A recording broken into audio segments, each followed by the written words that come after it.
Defense Secretary Pete Hegseth reportedly used his personal phone to disclose information about U.S. military operations in Yemen in another Signal group chat. Two sources with knowledge of the matter tell NBC News 13 people were in the chat, including Hegseth's wife and brother. This comes about a month after the scandal involving editor-in-chief of The Atlantic, when he revealed that the Trump administration accidentally added him to a Signal group chat about Yemen attack plans. National Security Advisor Mike Waltz took responsibility for creating that message chain.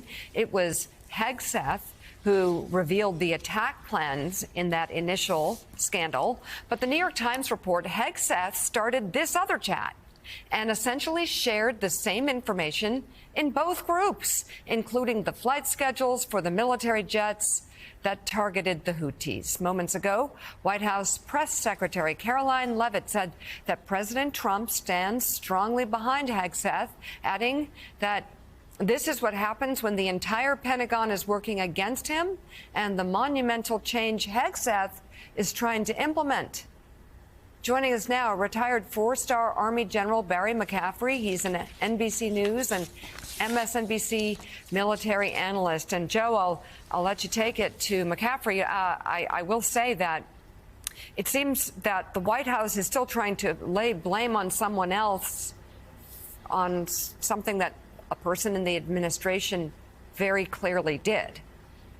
Well, yeah, and of course, the Pentagon is interested, and people who've dedicated their entire adult lives to working in the military are interested first and foremost, not on people that go in and out of there as secretaries of defense, but on protecting and defending this nation. They took an oath to uphold, to do everything they could to protect and defend the Constitution of the United States. So, General, thank you so much for being with us. We have once again another commercial app use for that, where the SecDef, first of all, announces the beginning of operations. Secondly, announces when F-18s are being launched to go into hostile territory, and other details. And he does it with civilians in the chat and others that are absolutely not on the need-to-know list for these military operations. I'm curious, building on all of your years of experiences of taking troops, young men and women, Americans, into combat, tell me your thoughts on, once again, us finding out that a commercial app is being used to transmit the most sensitive information that we have about warfare. Yeah, well, you know, first of all, it's not just an unauthorized Signal chat, commercially encrypted device. It was also on his personal phone.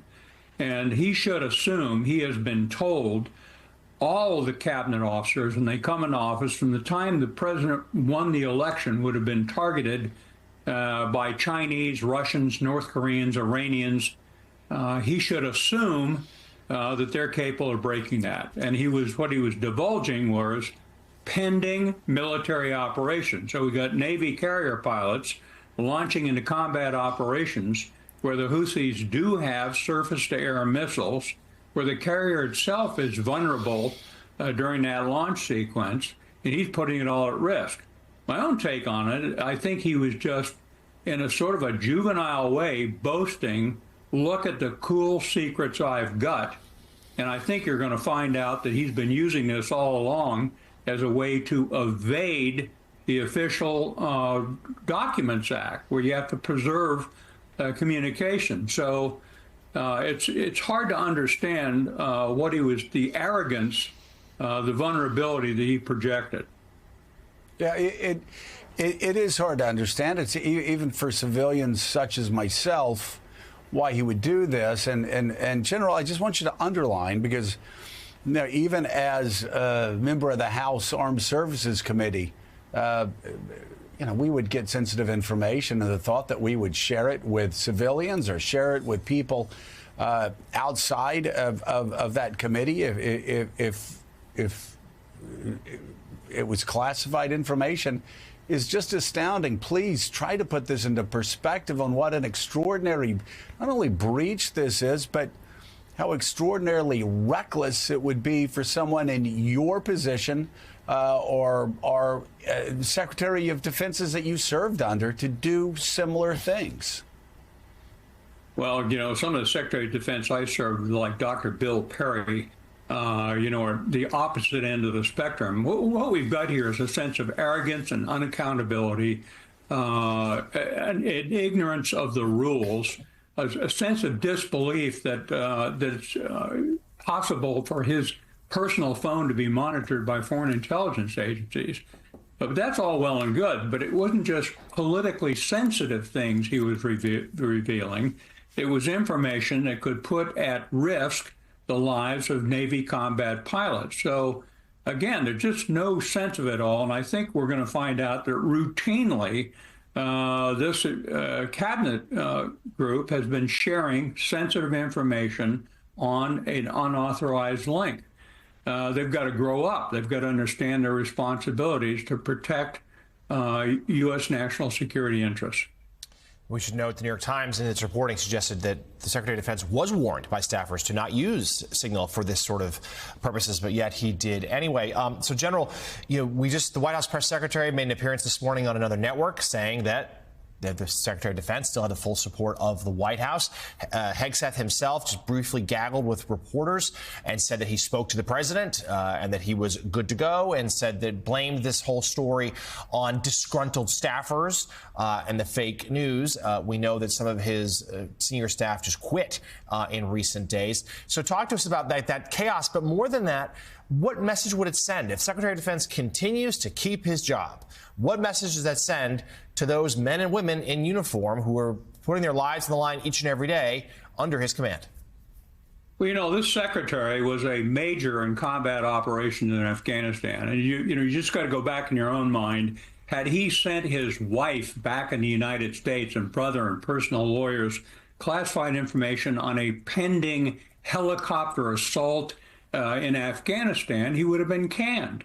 And of course, it's immensely more sensitive and serious at the highest levels of our government. So I think the whole crew of them needs to sit down and understand they've got to act like adults.